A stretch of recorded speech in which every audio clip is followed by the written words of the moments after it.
travelers across the United States are bracing right now for possible delays as air traffic control towers have seen major staffing shortages this week. Listen. We were the last flight to leave Atlanta to come back to O'Hare, so we knew we were going to be delayed, and we didn't know when we were going to get here, actually. On the plane, unfortunately, I found that my flight to Cleveland been pushed back for 2.5 hours, so I'll be here with you a little longer today.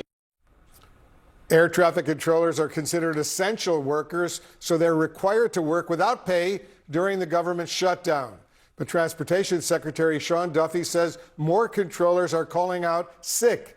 And with staffing already tight, even a small number of controllers taking unscheduled time off can cause major disruptions.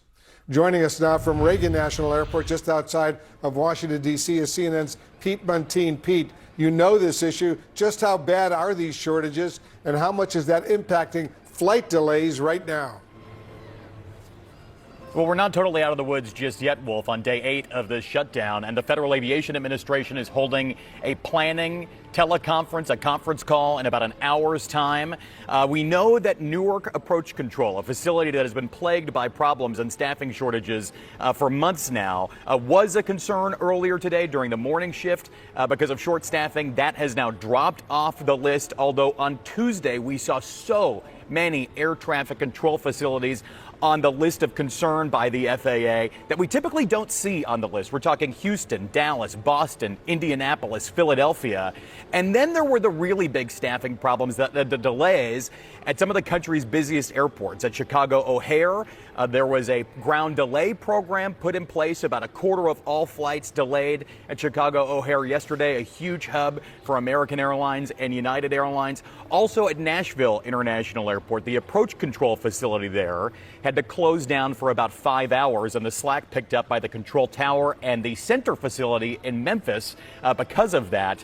Not as dramatic as what we saw on Monday, though. That's when the control tower at Hollywood Burbank International Airport closed down for several hours, a condition known as ATC 0, essentially turning that large airport into what would be an uncontrolled airport that's typically used at smaller airfields around the country.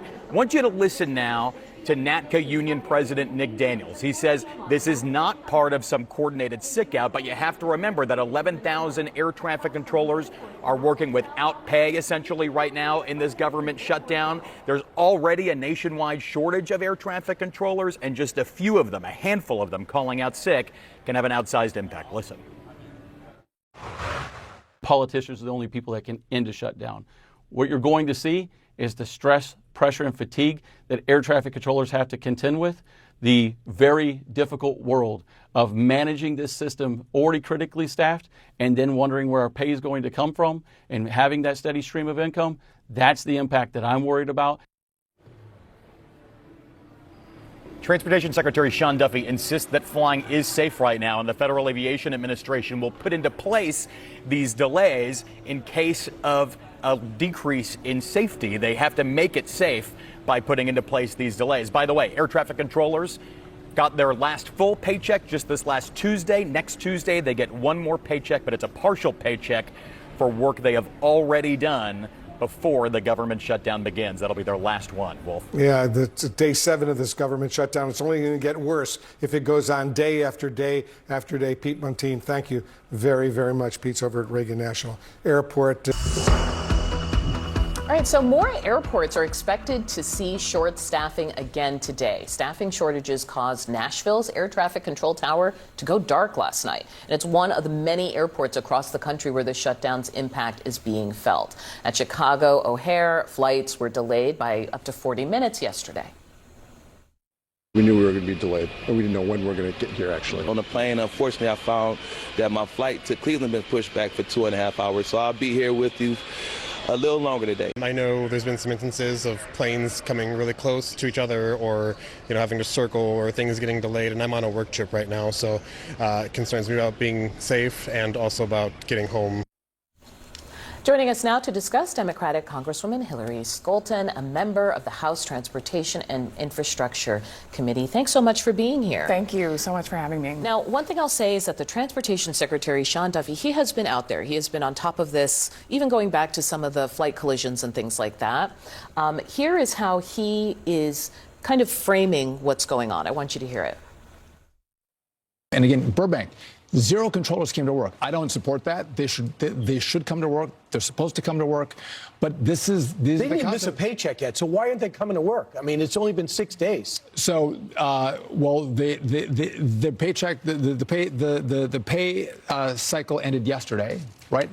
Their paychecks come next week, and they see what's on the horizon, Brian. They're like, listen, do I see a resolution to the shutdown? I don't see it. You can tell by the fact that he does not have an answer there. He's stuttering. He's falling all over himself. They know they're in the wrong here.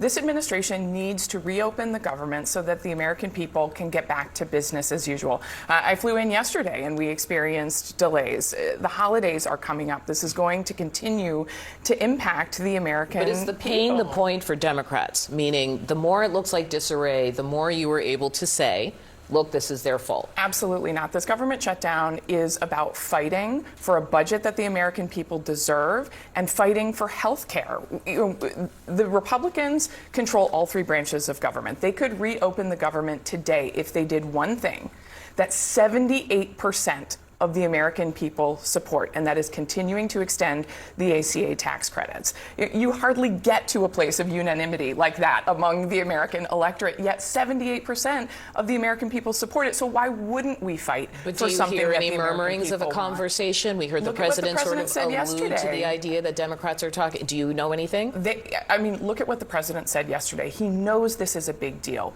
Premiums across the country could go up by as much as 75%. But is there a conversation happening to end this crisis for Americans? We are at the table. I am literally here in Washington because we were supposed to be voting this week. And I told my constituents I'm going to continue to show up, but they're not even at the table. This is not going to resolve unless Republicans show up.